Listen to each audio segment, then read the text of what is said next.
Welcome to MCFC Big Steve, and this is my channel. My channel.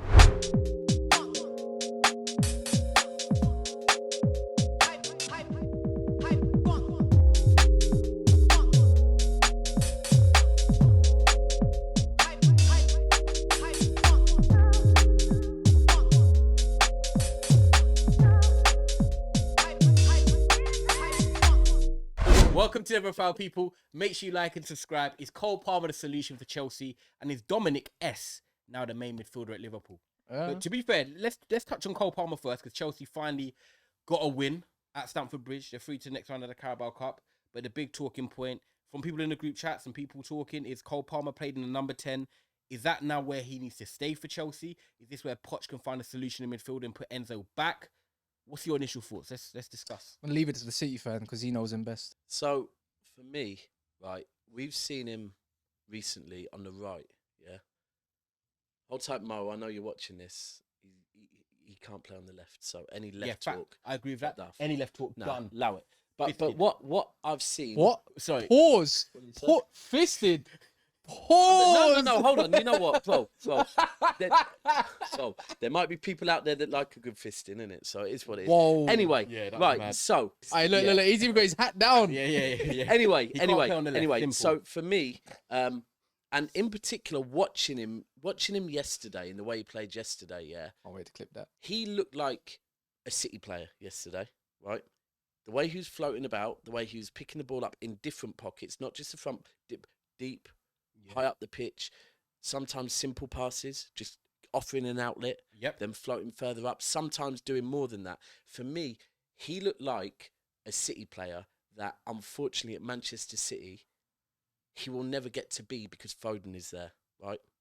Yeah, I like it. So if and then you go to this season, you go back to the Seville game in the Super Cup where he played, and first half in particular, he was almost like playing a right-sided Grealish role, hugging the touchline, slowing the game Scored down. in that game, right?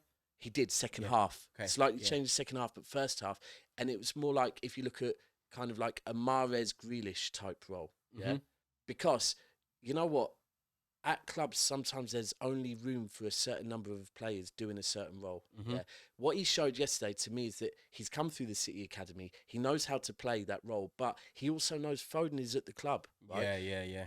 I didn't know. I've been saying he can do the 10 role. I've seen him do the 10 role. Yeah, he can do that role. He can play centrally. If you go back and look at his goals against, I think, Wickham and maybe Brussels, they're from central, right? Yeah. And one was, in fact, one was an assist from central as well. All worked. I didn't know he could do it as well yesterday. Yeah. Cold, man. And I think what it is as well is that, and I love Pep Guardiola, but Pep Guardiola is a systems manager. You play your role. So, for example, he's hugging out on the right. If you start drifting in central, No, Pep that's actually not your going to be like, job. what are you doing? That's not your job. Spud me. Yeah. Spud me on Spud that. you, spud you on I actually, that is exactly not it. fisting. That if you are playing in, whether you're on the left or the right, you are given a role. A role, Yeah? yeah. That is your role today. You stick to that. Yeah. You don't go and start doing, like Grealish, for example. When we've seen Grealish drop deeper and play through the middle, he plays a different role. He looks far more direct and runs with the ball more.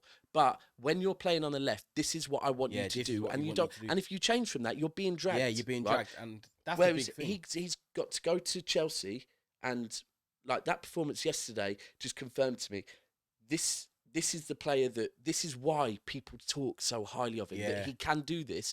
It's just we have a limited sample size of what we've seen at City. Exactly. I think he's only scored like 5 senior league goals. And I think him going to Chelsea, for me, I think it's like in a way, a match made in heaven, because I feel like they'll be able to unlock him. Not saying that City couldn't, but like you said, we're saying about the freedom. He can go on the right-hand side. He can drift in centrally. And I feel like Poch's football is kind of like, at the moment, Chelsea are trying to find solutions because they're not scoring goals at the moment. Cole Palmer went in their 10 yesterday. Great assist for Nicholas Jackson.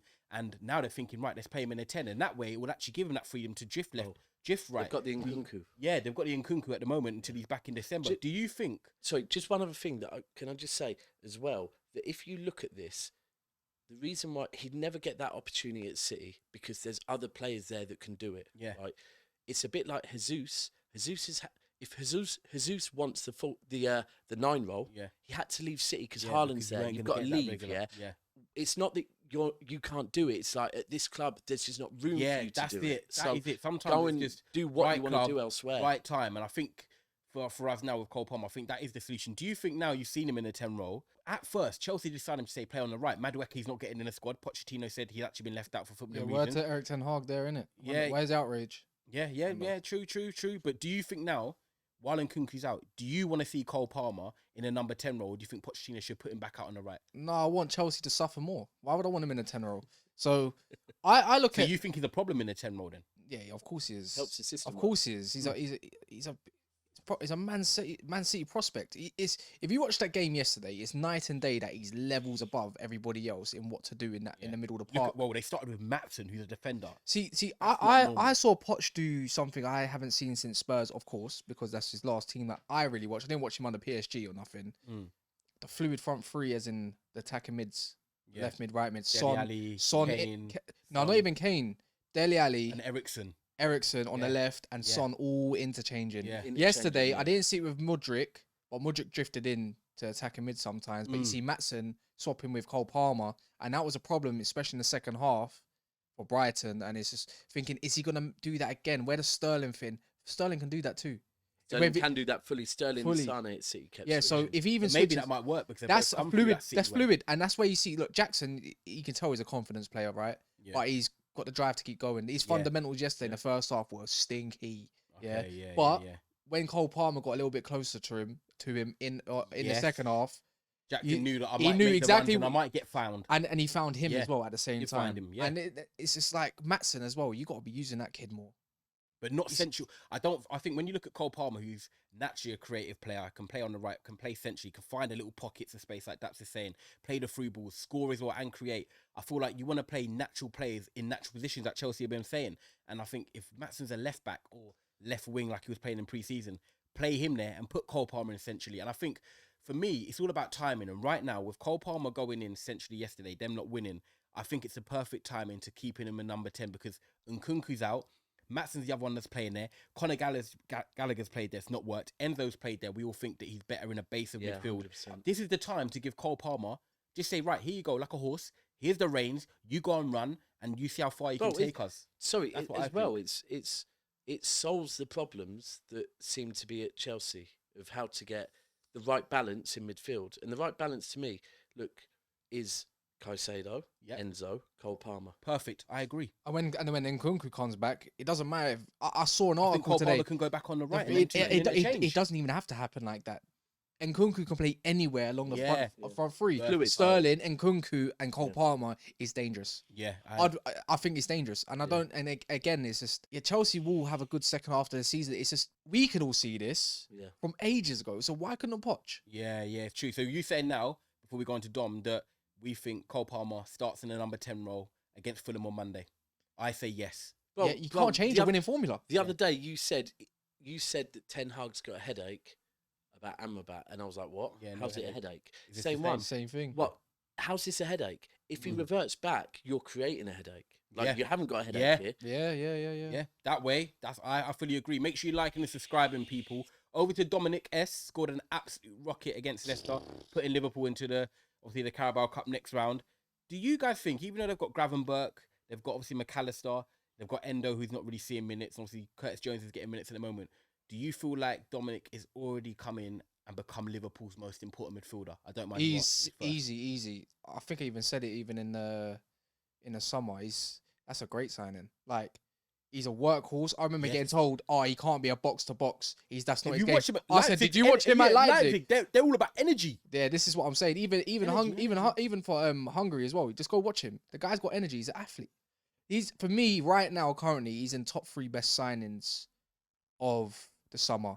Okay. You know, Maddison being one of them. him. Sabozo's in there now, and There's one more. He got injured though.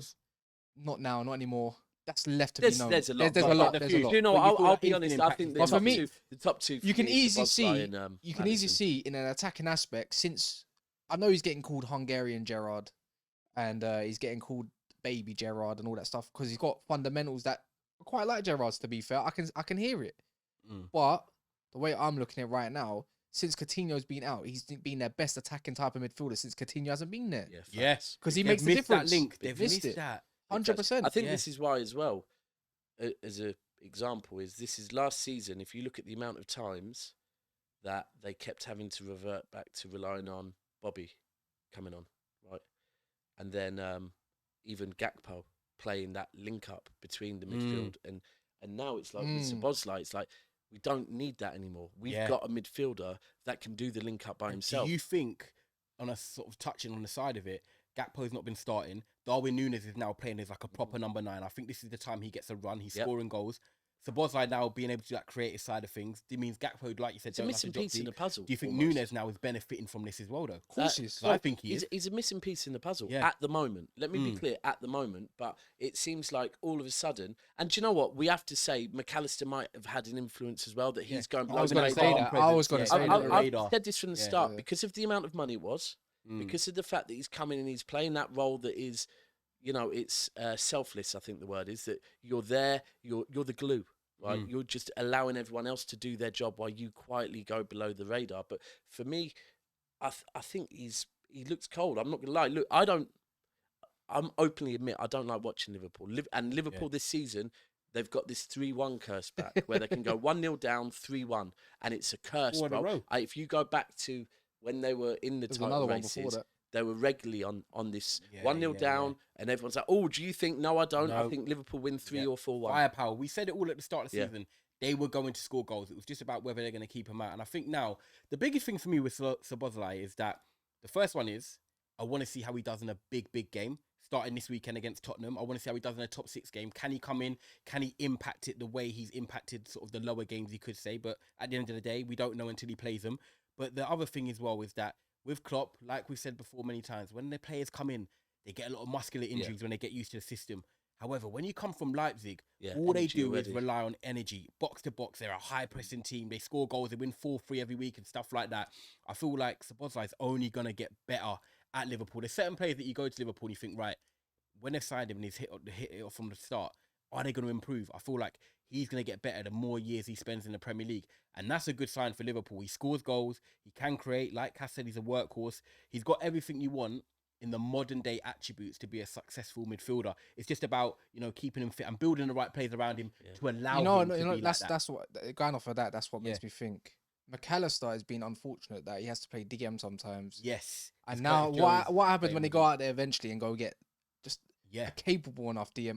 Just say Yao Pelino. Or maybe that isn't what Klopp goes with. Maybe not, but I think they definitely need some. But the most successful they've had with Fabinho, and if they can get someone like that, this is different Liverpool, man. Liverpool 2.0 now. The beauty, I guess the best test is the weekend. They play Tottenham, right? Tottenham we've seen from when Tottenham played Arsenal, they're not going to change the way they play. Nope. So, and the beauty is, the next upload, we're going to talk on it. Yeah, 100%. Yeah, we are.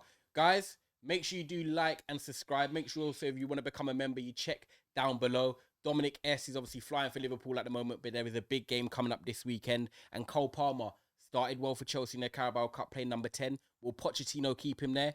That's on the manager. But on that note, we're out.